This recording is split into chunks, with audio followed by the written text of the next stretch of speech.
전능하신 하나님 주께 감사드리세. 날 위해 이 땅에 오신 독생자 예수, 나의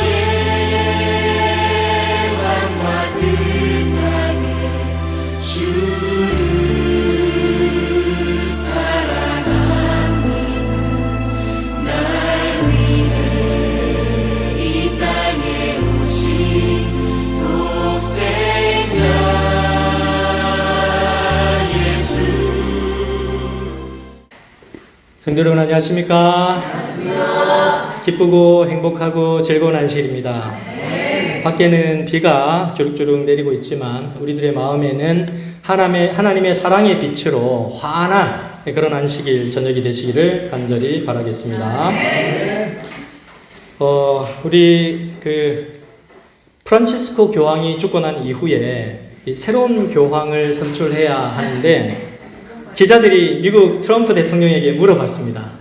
트럼프 대통령에게 누가 새로운 교황이 되었으면 좋겠습니까? 라고 트럼프 대통령에게 물어봤더니 자기가 교황이 되었으면 좋겠다. 이렇게 이야기를 하시면서 온라인에 이런 사진을 올렸습니다. 자신은 내가 교황청의 교황이 되었으면 좋겠다 라고 하는 그런 의사를 밝히면서 사실은 뉴욕에 어떤 추기경이 있는데 그 뉴욕에 있는 추기경이 미국 사람이 됐으면 좋겠다 이런 이제 의사를 밝힌 적이 있습니다. 그런데 오늘 아침 뉴스를 보게 되니까 어쨌든 미국 출신의 그 사람은 아닌데 도널드 대통령이 지목한 사람은 아니었지만 역사상 최초로 미국인이 교황으로 선출이 되었습니다. 어제 로마 교황청이 미국 출신 프레보스트 추기경을 새로운 교황으로 선출을 했습니다.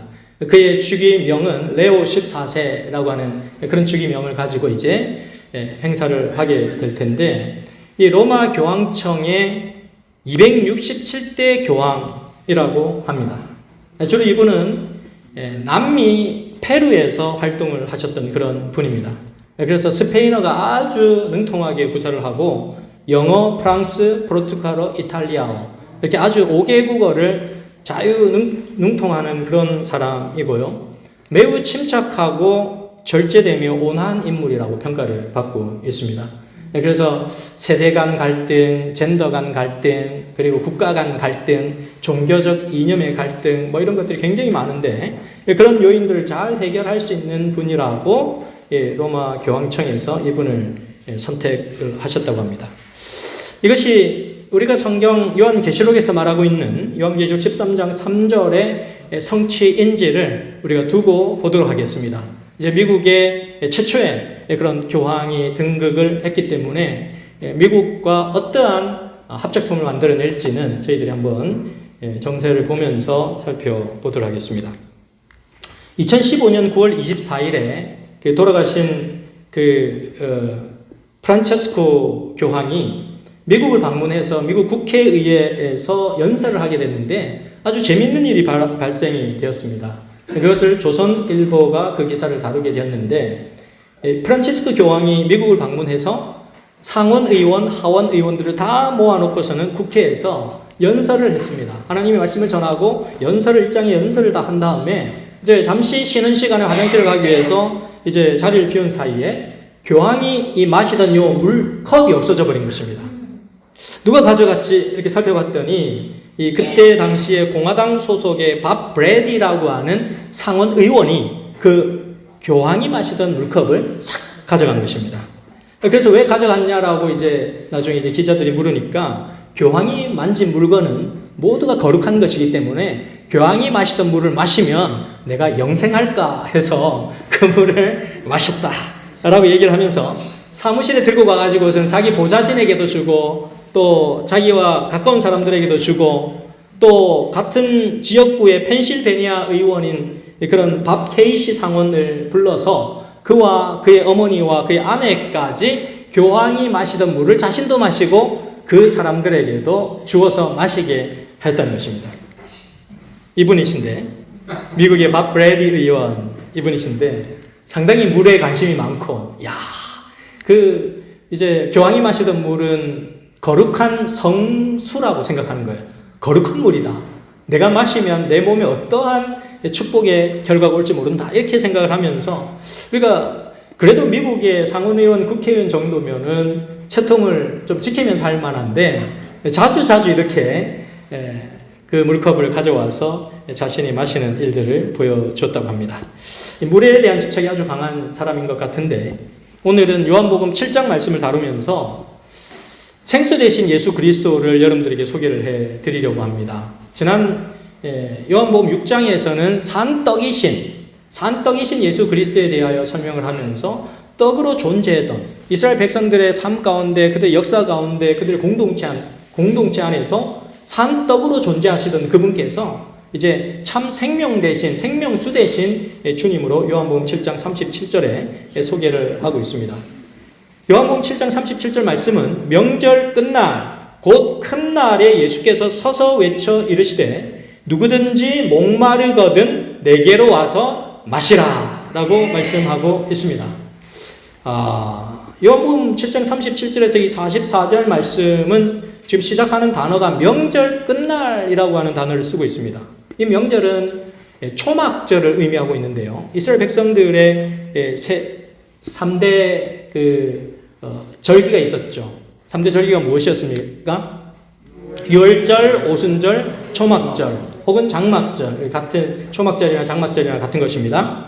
그렇게 이제 되는데 그 명절의 마지막 날, 그날은 안식일로 지칭되어졌던 시기였습니다. 그날 마지막 끝날에 예수님께서 온 사람들이 다 볼 수 있는 광장에 서셔서 큰 소리로 외치는 것입니다.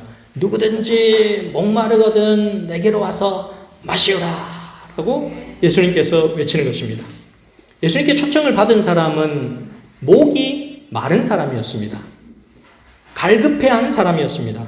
그래서 목마름이라고 하는 것은 체내에 수분이 부족하기 때문에 아주 갈급한 상태로 물을 찾는 사람들을 목마른 사람들이다 이렇게 얘기를 합니다. 저는 1997년도에 필리핀 천명 선교사에 갔을 때 캠퍼스 훈련을 받으면서 그 뜨거운 태양 아래에서 정말 타는 듯한 목마름이 무엇인지를 경험했습니다. 한국에서 뜨겁게 내리쬐는 이 여름 더위는 저리 가라. 이제 여름이 덥기도 하지만 그곳은 어떻습니까? 습기가 굉장히 많잖아요. 습기가 많다 보니까 온도가 그렇게 높은 고온이 아니다 할지라도 햇볕이 내리쬐고 습도가 오면은 굉장히 불쾌지수가 높아지는 그런 환경이 바로 필리핀이라고 하는 그 지역이었습니다. 그래서 저희들이 이제 선교사로 가서 선교사 훈련을 받고 아침부터 하루 종일 선교사로서 이제 만들어지기 위하여서 훈련을 받는 것이죠. 평소에는 내가 그렇게 안 살았다 할지라도 선교사 훈련에 들어가서는 이제 새벽 4시에 일어나서 새벽 기도회를 하고 또 아침 식사를 하고 또 선교사들과 기도를 하고 또 아침 체조를 운동을 하고 뭐 식사를 하고 쭉 그 과정이 스케줄이 있는데 오후만 되면 뭘 하느냐 하면은 오후에는 노작을 합니다.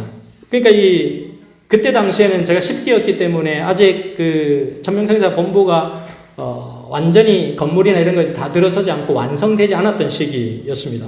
그래서 아직도 땅이 울퉁불퉁하고 높은데 낮은데 막 엉망진창인 가운데 있었기 때문에 오후가 되면 무조건 저희들이 사비나 곡괭이나 뭘 들고 나가서는 땅을 파고 또 땅을 고르게 하고 그 다음에 이제 파인애플 같은 것을 심고 뭐 이런 노작 활동을 했습니다.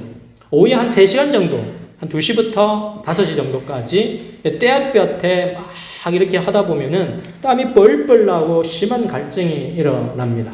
야, 이거 언제 끝나나 하고 저는 서로를 쳐다보는데 이제 끝날 때쯤 되면 한 5시 정도가 거의 될 무렵이 되면 선교사들 중에 나무를 잘 타는 선교사들이 있습니다. 필리핀 선교사 중에도 있고 필리핀 선교사들이 잘 타요. 나무를 쑥쑥쑥 원숭이처럼 싹싹 올라가는데 한국 선교사 중에서도 꽤 나무를 잘 타는 선교사들이 있었습니다. 그러면 그 끝날 무렵에 그 코코넛 야자수 나무 위로 싹 올라가가지고 그 위에서 북코 칼을 받아가지고 북코 칼로 탁 내리치면 위에서 북코가 탁탁탁 떨어지거든요. 그럼 밑에서 이제 선교사들, 나머지 선교사들은 딱 받아가지고 이제 그 밑둥을 딱 치면은 이제 거기서 너무너무 시원한 천년 증류수, 북호물이, 야자수 물이 싹 스며드는데 몸에 정말로 그냥 수분을 쫙 흡수하는 그 뭐랄까 우리 이온음료 같은 그런 느낌, 그런 느낌을 주는 물이었습니다. 그래서 우리 선교사 생활을 하면서 이 물은 정말 너무너무 우리에게 그 좋은 물이다라는 얘기를 하면서 이것은 우리들의 그 노작 활동을 하는 그 시간들 동안 희망의 상징이었어요. 저거 끝나면 저거 먹을 수 있다 라고 하는 그런 에피소드가 있는데, 저희는 목마름에 대한 것이, 그런 갈증에 대한 것도 있었지만 선교사로서 우리 자신의 본성과 싸우는 목마름이 있었습니다. 살아계신 하나님에 대한 간절한 갈급함, 정말 이곳에 와서 내가 살아계신 하나님을 만나고 싶다고 하는 그런 진정한 목마름이 있었는데, 훈련이 힘들고 또 날씨가 덥고 불쾌지수가 높다 보니까 별거 아닌 것 같은데도 막 선교사들이 서로 의견 다툼을 하면서 싸우는 일들이 비일비재하게 일어납니다. 그런데 선교사로 왔고 선교사로 계속 훈련을 받는 그 환경이잖아요. 근데 그 환경에서 내가 나의 가장 부족한 모습을 다 노출시키면서 서로가 서로를 보게 되거든요. 그러니까 선교사 훈련을 받을 동안은 거의 우리가 잠만 따로 자다 뿐이지 거의 24시간을 함께하는 생활 속에 살아가기 때문에, 환경이 그렇기 때문에 서로가 서로를 너무 잘 아는 거예요. 서로가 서로를 너무 잘 아는 거예요. 그래서 서로 자책하면서 그렇게 다투고 나면은 우리가 어떻게 이렇게 해가지고 선교사로 나갈 수 있겠느냐라고 하면서 기도의 동산에서 서로의 손을 붙잡고 자신의 부족한 모습 때문에 많이 울면서 기도했던 그런 시간들이 그때의 시간들이었습니다.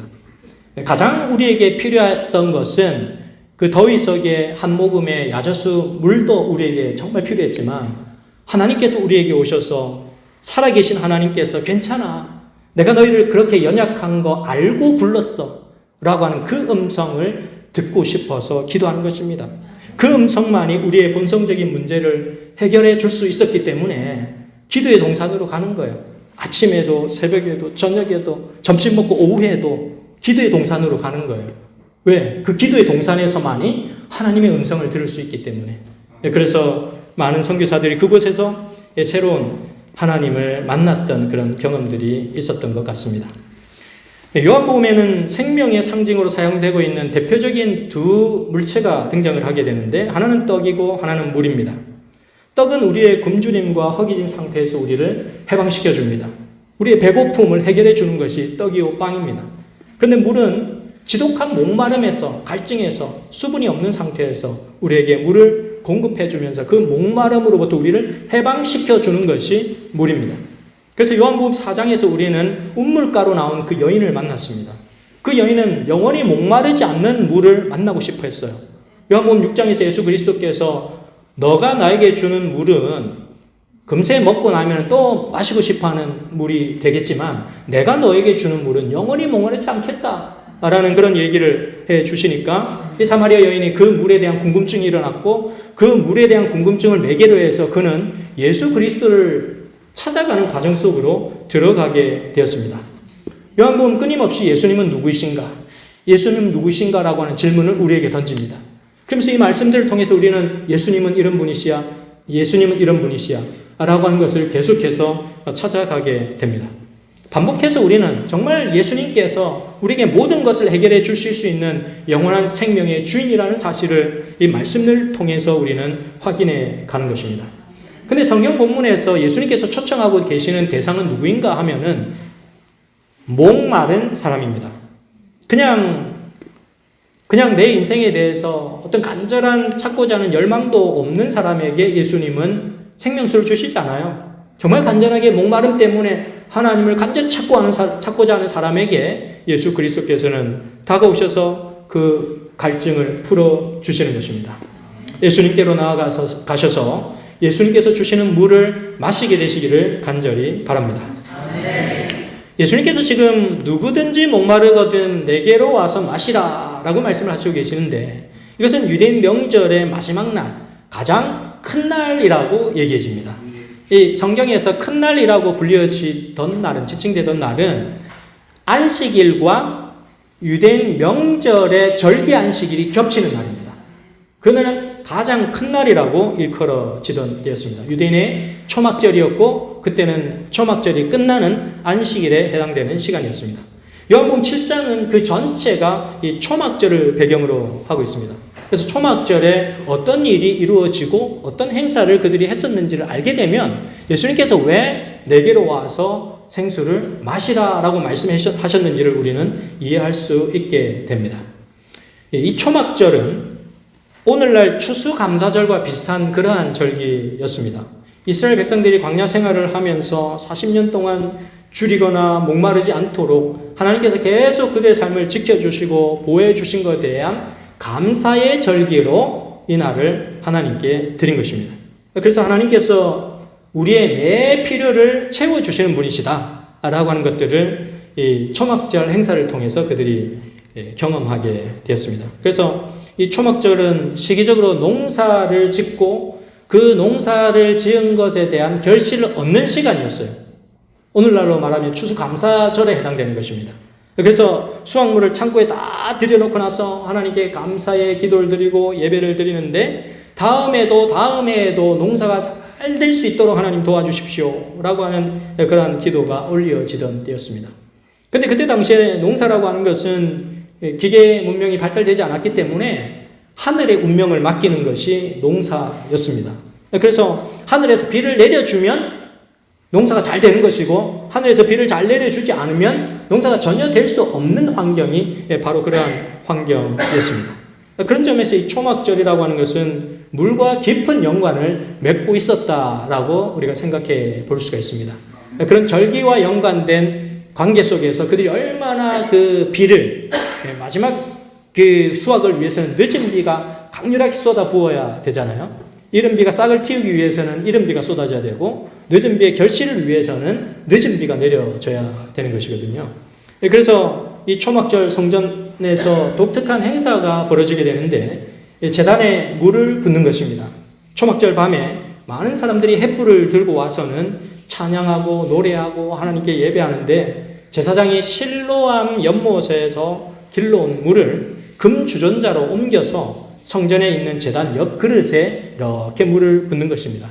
그러면 그러한 물을 붓는 행위를 통하여서 이스라엘 백성들은 그것을 관찰한 다음에 하나님께서 우리에게 저렇게 공급해 주시는 물이 되시는 분이시다 라는 것들을 그들이 경험하게 되었습니다. 바로 그때 레위 지파의 사람들이 레위인들이 이사야 12장 3절을 찬양으로 하나님께 노래를 불렀습니다.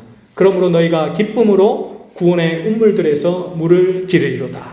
이러한 이 말씀을 가사에다가 곡조를 붙여가지고 이제 그들이 찬양을 했던 것이 초막절 행사 중에 있는 것입니다. 이렇게 이스라엘 백성들이 초막절 관습이 이제 예수님 시대에도 계속되어서 이어지고 있었기 때문에 초막절 마지막 행사에 예수님께서 이제 나타나셔서 큰 소리로 이 말씀을 하신 것입니다. 누구든지 목마르거든 내게로 와서 마시라. 이스라엘 백성들은 물에 대한 간절함이 있는 사람들이었고 그들이 물을 구했을 때 하나님께서 물을 주시는 분이시다라는 사실을 경험한 사람들이었습니다. 그래서 에스겔 47장의 말씀을 통해서도 마른 뼈들이 막 있는 그러한 상황에서도 이스라엘 백성들이 정말 하나님의 심판을 받아서 끝장날 상황 가운데서도 성소에서 물이 흘러나와 죽어가던 모든 생명체를 살아내게 할 것이다 라고 하는 것이 에스겔 47장의 기별이었거든요. 그러니까 에스겔이 그 이상을 보고서는 하나님께서 성전을 통하여 물이 흘러나오는 그러한 축복을 통하여 죽어가던 모든 생물체를 살려내게 하는 축복을 우리에게 주시겠구나 라고 하는 그런 기별을 외쳤습니다. 요엘 선지자도 비슷한 예언을 하였는데 요엘서 3장 18절 말씀을 보시면 그날에 산들이 단 포도주를 떨어뜨릴 것이며 작은 산들이 젖을 흘릴 것이며 유다 모든 시내가 물을 흘릴 것이며 여호와의 성전에서 샘이 흘러나와서 시딤 골짜기에 대리라. 이렇게 말씀을 주셨습니다. 그리고 스가랴서 보게 되면 스가랴서 14장 8절 말씀에 그날에 생수가 예루살렘에서 솟아나서 절반은 동해로 절반은 서해로 흐를 것이라. 여름에도 겨울에도 그러하리라 라고 하는 말씀을 주셨습니다.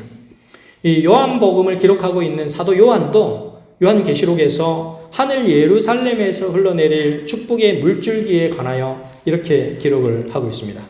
요한계시록 22장 1절에서 2절 말씀을 보시면 또 그가 수정같이 맑은 생명수의 강을 내게 보이니 하나님과 및 어린 양의 보좌로부터 나와서 길 가운데로 흐르더라. 강 좌우에 생명나무가 있어 12가지 열매를 맺되 달마다 그 열매를 맺고 그 나무 잎사귀들은 만국을 치료하기 위하여 있더라 라고 기록하고 있습니다. 이 이상이 요한에게 보여주었던 이 반보섬에 있는 요한에게 보여줬던 이 이상과 에스겔 선지자 구약시대에 있었던 에스겔 선지자에게서 주었던 그 이상이 성전에 흐르는 물을 통하여서 만국이 소생하겠다라고 하는 그런 기별들이 아주 일맥상통하게 이어지고 있는 모습을 봅니다. 그러면서 요한복음 7장 37절에 예수 그리스도께서 명절 끝날 곧 큰 날에 예수께서 서서 외쳐 이르시되 누구든지 목마르거든 내게로 와서 마시라 라고 말씀하고 계시는 것입니다. 누구에게로 가야 돼요? 예수 그리스도에게로 가야 합니다. 이스라엘 백성들은 이 초막절 행사가 진행되는 일주일 동안 매일 열심히 그 실로암에서 연못에서 길어온 물을 성전의 제단에서 붓고 또 붓고 하는 똑같은 행사를 계속하고 있지만 진정 그들은 목마름에도 불구하고 그 물을 마실 수가 없었습니다. 단 한 방울의 물도 그들은 마실 수가 없었습니다. 뿐만 아니라 그들이 애타게 기다려온 메시아에 대한 목마름도 그들은 해결할 수가 없었어요. 하나님께서 이러한 역할을 통하여서 이스라엘 백성들에게 생수가 되시겠다고 말씀하셨지만 정말 그들의 삶은 찌들고 힘들고 고통스럽고 삶이 변화되지 않는 것 같고 늘 똑같은 인생을 내가 걸어가는 듯한 느낌을 이스라엘 백성들이 경험하고 있었습니다. 바로 이때 예수님께서 말씀을 하시는데 요한복음 7장 38절 말씀에 나를 믿는 자는 성경의 이름과 같이 그 배에서 생수의 강이 흘러나오리라 하시니 이는 그를 믿는 자들이 받을 무엇을 가리켜 말씀하신 것이라? 성령을 가리켜 말씀하신 것이라 라고 말씀하시고 계십니다. 예수님께서 생수에 관한 얘기를 많이 했고 물이 흘러올 것을 많이 얘기했는데 이 물이 흘러나올 것이라고 하는 사실에 대한 실질적인 적용이 무엇을 통해서 이르러온다고요? 성령을 통하여 모든 생명체가 일어나는 성전에서 흘러나오는 물들이 죽어가던 생명체를 일으켜 세우는 특별한 일들이 성령을 통하여 우리에게 일어나게 될 것이라는 사실을 예수님께서 요한복음 7장에서 설명해 주시고 계시는 것입니다. 아브라함과 이삭이 정착하면서 제일 먼저 했던 일, 아브라함과 이삭이 하나님께서 가라고 하신 땅을 쫓아서 계속해서 한 걸음 한 걸음 나아가는데 그들이 갈 때마다 그들이 제단을 쌓고 그들이 지나가면 그들이 지나간 흔적 속에 제단이 항상 남았는데 그 제단을 쌓는 것 이전에 그들이 도착하자마자 제일 먼저 하는 것은 운물을 파는 것이었습니다. 제일 중요한 것은 사막지대에 물이 중요했기 때문에 그들은 어디서 정착하든지 간에 제일 먼저 하는 일은 물을 파는 것이었습니다. 그래서 물을 간절히 염원하는 이 이스라엘 백성들에게 예수 그리스도께서 무엇을 약속하고 계세요? 성령을 약속하고 계신다는 사실입니다. 성령께서 실제적으로 그들의 삶의 문제를 해결해 주시고 성령께서 그들의 갈증을, 성령께서 그들의 목마름을 실제적으로는 해결해 주시는 분이심을 예수 그리스도께서 말씀하고 계시는 것입니다. 예수님께서 본문에서 이 말씀을 하실 때에 성령을 받는 조건을 말씀하고 계세요. 어떻게 우리가 성령을 생명수 같은 그 생명의 흐름을 우리가 경험할 수 있을까? 요한복음 7장 38절에서 39절 말씀을 유심히 살펴보시면 그 배에서 생수의 강이 흘러나오는 조건은 예수님을 나의 주인으로 믿는 것입니다. 나를 믿는 자는 그랬잖아요. 나를 믿는 자에게 그 배에서 생명의 강이 흘러나오겠고 그 받을 그것은 성령이다 라고 말씀을 주시고 있는 것입니다. 산상복음 101페이지는 이렇게 얘기를 하고 있습니다. 매일 주님을 찾는 가운데 회개하고 하나님 안에서 영적 선택을 자유롭고 즐거운 마음으로 하며 그분의 영광스러운 초청에 기쁨으로 응하여 그리스도의 멍에 곧 순종과 봉사의 멍에를 맨다면 모든 불평이 없어지고 모든 어려움이 제거되며 현재 직면하고 있는 모든 복잡한 문제가 해결될 것이다 라고 말씀하고 있습니다. 김대성 목사님이 여러 번 이 세미나나 말씀을 하실 때 들어보면은 우리가 진정으로 어렵고 힘든 상황 가운데 처했을 때 우리가 간절히 무릎을 꿇고 성령을 구한다면 우리가 갖고 있는 대부분의 문제들은 10분 안에 해결될 것이다 라고 하는 그런 메시지를 주신 적이 있습니다. 성령을 구할 때 대부분이 우리가 안고 고민하고 갈등하는 문제들이 해결될 것이다 라고 말씀을 주시고 있는 것입니다. 성경에서 물은 두 가지의 의미로 상징적으로 사용이 되었습니다. 물은 더러운 것을 깨끗하게 하는 정결의 의미로 물이 사용되었고, 둘째는 목마른 사람에게 그 갈증을 해소시켜주는 일을 하였습니다. 근데 이 두 가지 일을 누가 하신다고요? 성령 하나님께서 하신다고. 우리를 정결케 하시는 일도 성령께서 하시고, 우리의 갈증과 목마름 인생의 그 목적을 정말 하나님을 찾고자 하는 그 간절한 열망을 해결해 주시는 분도 성령 하나님이시다라는 것입니다. 끊임없이 우리를 정결케 하고 예수님에 대한 목마름을 갖게 하고 정말 성령을 통하여 하나님의 세계를 경험하게 하는 축복을 성령 하나님께서 우리에게 주신다는 것입니다. 그래서 장로교의 창시자인 이 존 칼뱅은 기독교 강요에서 이렇게 얘기를 했습니다. 자기 빈곤과 목마름, 자신의 갈증과 부족함을 절실히 느끼는 자만이 하나님이 주시는 영혼의 생수를 경험할 자격이 있다라고 말씀을 하셨습니다. 중국에 가면 중국 길림성 북동 지방에 성령의 임재를 바라보면서 간절히 기도하는 재림교회가 있습니다. 그 교회는 우리가 상상하지 못할 인원들이 그 교회 제7안식 예수 재림교회에 출석하고 있는데 약 2만 명의 등록 재림교인들이 그 교회에 매 안식일마다 출석을 하고 있습니다. 그 교회는 380개의 예배소를 개척했습니다. 제자 훈련을 통해서 훈련된 수백 명의 자원봉사들이 그 예배소를 직접 인도하고 있습니다. 그들은 하나님에 대한 목마름으로 가득 찬 사람들이어서 그들은 하나님께 나와서 기도하고 말씀 보고, 특히 최근에는 대충의 지도자들이 그 놀라운 사실들을 이제 확인하기 위해서 이제 방문을 하게 됐는데, 그 교회에서 예배를 드리는데 1층과 2층에서 예배를 드리러 사람들이 왔는데 교회가 빽빽하게 찼습니다. 더 이상 앉을 자리가 없어서 사람들이 계단에 앉고 복도에 앉고 빼곡하게 앉아있는 그런 모습을 보았습니다. 그래서 어드벤티스트 리뷰의 편집장인 빌 로트 목사님께서 그가 얼마나 그 예배에 참석하여서 감동을 크게 받았는지 이렇게 기록을 하고 있습니다. 입구 통로에 앉아 있었지만 그들의 얼굴은 빛이 났고 찬미를 부르고 있었다. 낡고 오래된 스피커 앞에 있었는데도 말이다. 그들이 얼마나 복음을 매력적으로 받아들이는지 보는 것은 깊은 감동이었다. 그렇게 기록을 하고 있습니다. 그래서 예배를 끝마치고 이 빌로트 목사님이 그 교회를 담임하고 있는 추시 우하 목사에게 이렇게 물었습니다. 어떻게 이런 일이 가능한지 저에게 좀 설명해 주시겠습니까? 특별한 이 교회만의 비결이 있습니까? 라고 물어봤습니다. 그랬더니 추시 우하 목사는 이렇게 대답했습니다. 사람들은 가르침을 받기 위해서 우리 교회를 찾아옵니다. 그들은 우리의 열심과 성령님을 봅니다. 그런 얘기를 했어요. 그래서 그들은 제일 많이 하는 게 그들이 모여가지고 함께 기도한다는 거예요. 함께. 그들이 제자 훈련을 하면서 제일 많이 하는 게 뭐냐면 성경 말씀을 배워가면서 계속해서 서로가 서로의 연합을 깨지 않기 위하여 서로가 기도한다는 거예요. 기도하는데 자기네들이 그렇게 기도하면 새로운 사람들이 와서는 성령님을 바라본다는 거예요. 자기네들을 바라보는 것이 아니라 성령님을 만나고 돌아간답니다. 그러니까 다른 곳에서 경험해보지 못했던 경험들을 그들이 하기 때문에 계속해서 한 사람 한 사람 와서 뭔가 다르다. 이것에 성령 하나님의 임재가 있다. 라고 하면서 그들이 그곳을 찾아온다는 것입니다. 그들의 삶에서 하나님을 만나고 싶어하는 간절한 열망이 많은 사람의 필요를 채워주고 있는 모습을 우리는 보게 되는 것입니다. 우리가 똑같은 하늘에서 살아가지만 이렇게 많은 사람들, 우리는 그런 사실을 예측하지 못하고 살아가잖아요. 하나님을 찾는 사람은 요즘 세대는 별로 없어. 예전에 가난하고 못 살던 시대에 미군들이 와서 밀가루 퍼주고 옥수수 가루 퍼주고 하던 그런 시기는 많은 사람들이 예수님께로 나와왔지만 지금은 사람들이 다 먹고 살만하기 때문에 굳이 하나님을 찾는 사람은 별로 없어 라고 우리는 단정 짓고 살아가지만 진정 예수님에 대하여 목말라 하는 사람들은 지금도 이 시각에도 너무나 많다고 하는 사실입니다.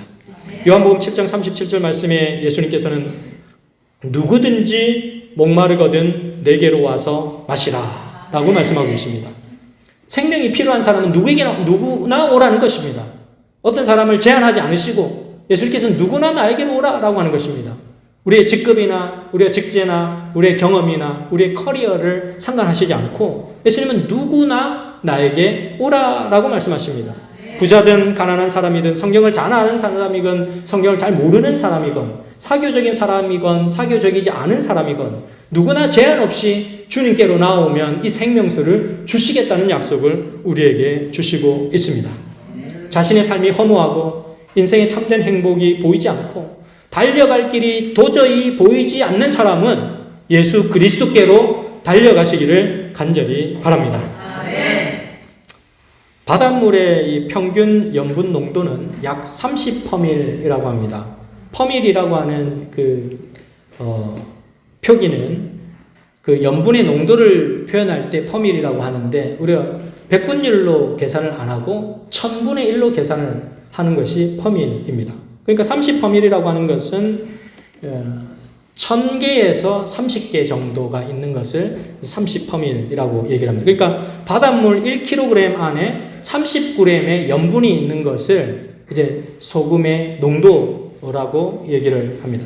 그런데 이 바닷물 속에는 약 30퍼밀의 염분이 있는데 이 염분을 통하여서 바닷물이 썩지 않게 된다고 하는 것입니다. 이제 백분율로 바꾸면 단 3%, 1000분의 30이니까는 100분의 3이죠. 그러니까 단 3%의 그 소금이 그 광활한 바다의 물들이 썩지 않도록 지켜내고 있다는 사실을 우리는 확인해 볼 수가 있습니다. 교회는 이 세상의 3%의 소금물입니다. 교회가 세상의 구원의 축복을 나누어주는 통로가 되어야 합니다. 성령으로 충만한 3%의 사람들이 이 세상을 바꾸어 갈 것입니다. 교회를 바꾸고 내가 살아가는 내 삶의 현장을 바꾸고 내가 다니고 있는 직장을 바꾸고 성령으로 충만한 3%의 사람들이 우리가 다니고 있는 교회를 바꾸어 갈 것입니다. 오늘 예배의 자리로 나오신 여러분들이 3%의 소금물이 되어주시기를 간절히 바랍니다. 그래야 저희 교회가 성령의 능력으로 기쁨이 충만한 교회가 되고 많은 사람들이 정말 이곳에 오면 성령을 만날 수 있고 이곳에 오면 예수님을 만날 수 있다고 하는 그런 기쁨을 가지고 서면교회를 찾는 그러한 부흥의 역사가 일어나게 되기를 간절히 바라면서 오늘 말씀을 줄이도록 하겠습니다.